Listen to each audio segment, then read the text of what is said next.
He has a Glock in his waistband, okay? And he always said, you know, there were always rumors he shot himself. All these things. He got to prison. People were making fun. You shot yourself. You shot yourself. There are always these rumors, and I didn't know for sure. And I interviewed his manager, Watani, who's an awesome, awesome guy. Great, great guy. And also a self-defense specialist. And he told me the Glock that Tupac had was an easy gun to discharge accidentally if you're not careful.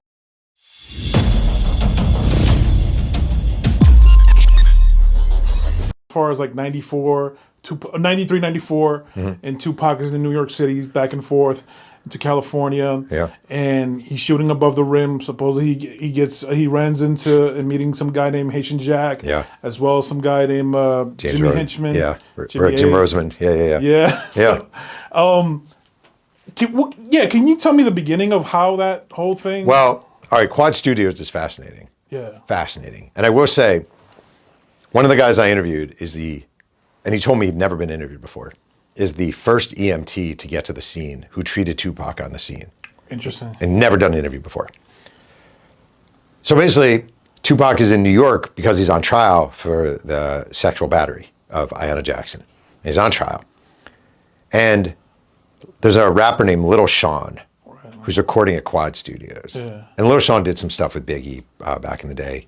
I would not say Little Sean is one of the great rappers in American history, but he's fine. And Tupac had no money. He had no money. Court costs, taking care of family, just not good with his money.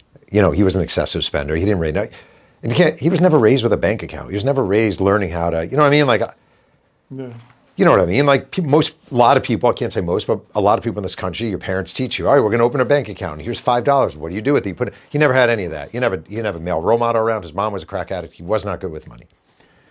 He's now on trial, and he's in New York City, and he's offered $7,000. That's it, to record a feature for Lil Sean. $7,000. Like, I just think about how little that is. It's Tupac. Even then, it's Tupac Shakur for $7,000. That's how badly he needed money. During the trial, he's getting these pages nonstop. But this is pre-cell phone. He's getting a page from James Roseman, one after another, after another, after another. At one point, he takes his pager and he throws it to Yasmin. And he's like, can you tell this guy I'm a little busy right now? He's literally sitting in court with his future in the balance. Finally, he agrees to do it. And he's driving down. He recorded with another guy first. And he's driving down to Quad Studios. And they stop. He's with a bunch of guys. They stop. They get some weed. And they drive to Quad Studios. And according to Tupac, he said he failed to trust his own gut because he gets out of the car. He said there are two black guys dressed in fatigues. Yeah, you know this. And you probably know better than I do. Dressed in fatigues. And neither of them greet him warmly or hostilely. They don't greet him at all. You don't look at him at all. Don't look at him. And he always said, he said, I've never had it. He said, I've never gone somewhere and a black man fails to greet me one way or another. It might be negatively, but at least they greet me. He goes, this was weird. Anyway, he walks in, there's the jacking. Now, Tupac has a Glock with him. And he has a Glock in his waistband, okay? And he always said, there were always rumors he shot himself. All these things. He got to prison. People were making fun. You shot yourself. You shot yourself. There are always these rumors, and I didn't know for sure. And I interviewed his manager, Watani, who's an awesome, awesome guy. Great, great guy. And also a self-defense specialist. And he told me the Glock that Tupac had was an easy gun to discharge accidentally if you're not careful. And Tupac, this is a fact, this isn't me, but was not very careful with firearms. He just wasn't. He was kind of who he was. His friend Kendrick Wells told me he used to hold them wrong. Shock G talked about him shooting up an apartment, he was erratic. Yeah. Picture his personality, you know what his personality was. He was like, hey, all right. He gets shot. It was reported 5. It's actually 3 times he was shot. He was shot once in the hand. The interesting one is he was shot in the head, and the bullet lodged between the skin and the skull. So it didn't pierce the skull. So the EMT, he gets shot, he takes the elevator up. The EMT takes the elevator up. Mm-hmm. He gets off the elevator, and there's Tupac sitting there. Now, he doesn't know who Tupac Shakur is. He's not a hip-hop fan at all. No idea. Hey, my name's so-and-so. He goes, hey, I'm Tupac Shakur. He goes, I got shot in my balls. Right? As he said, I got shot in my balls. And he looks him over, and he sees the bullet in his head. And he told me, the EMT told me, he's like, his name was Ron Johnson. He said,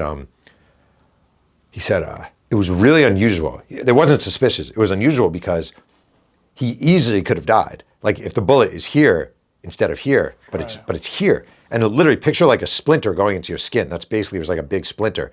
So it was in the skin, but it never went into the skull. The hand. He looks, he goes, I think it shot me in the balls.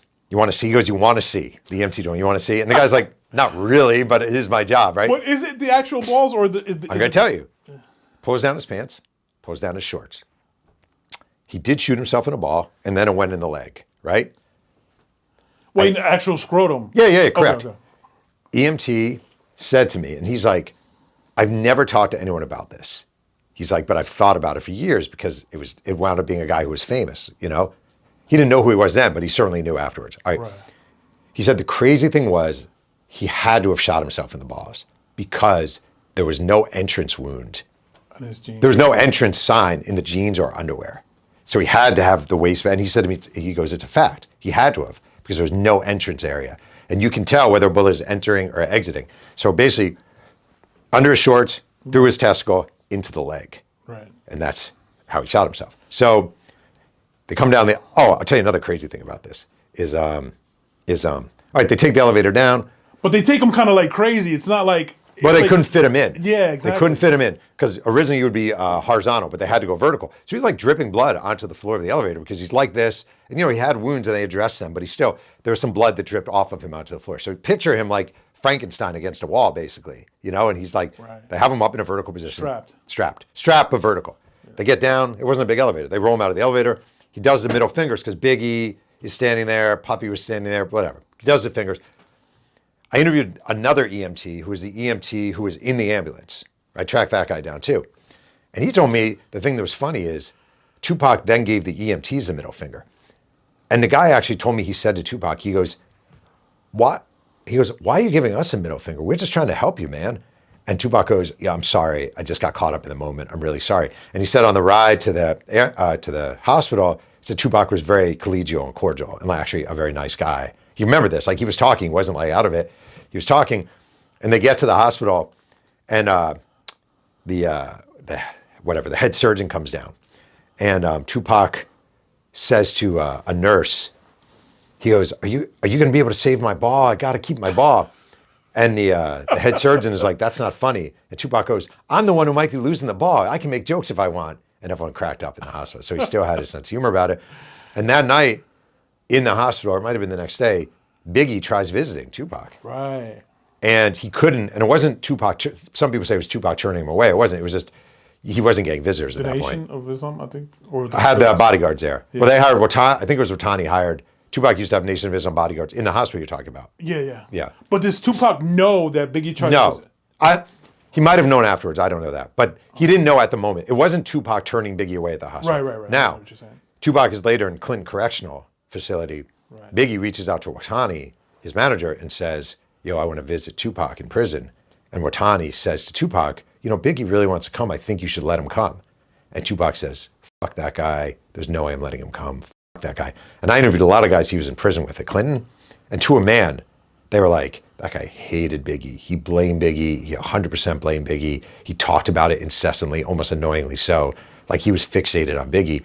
And I just think there's no reason to think Biggie had anything to do with it. Just be honest. I don't see it. Right.